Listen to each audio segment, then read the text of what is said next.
Elşən izləyicimiz komment yazıb ki, mənim tövsiyə elədiyim kimi kondisioner quraşdırsaq, gərək kondisioner ustasıları acından ölsün, yemək yeyə bilməsin. Güya ki, ustaya qiymət verən yoxdur. Yaxşı ustaya, bacarıqlı ustaya həmişə qiymət verirlər.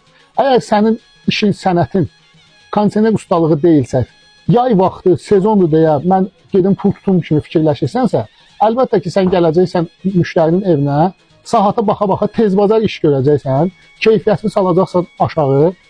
Axırda nə olacaq? Sən bir saat udacaqsan, gedəcəksən başqa obyektdə işləyəcəksən, müştərinin kondisionerinin içərisi nəm qalacaq. Yəni turbaların içərisində vakuum eləməyəcəksə, turbaların içərisində nəm qalacaq.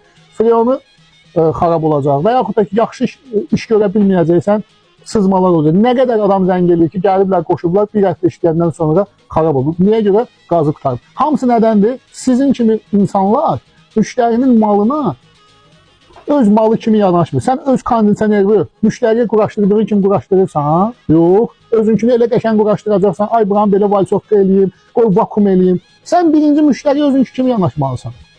Eləmə, ərsara məcbur eləyən var 50 manatı kondisioner quraşdır. Quraşdırma. 100 manata quraşdır, amma keyfiyyətli quraşdır. Cəmaatı niyə ziyana salırsan ki?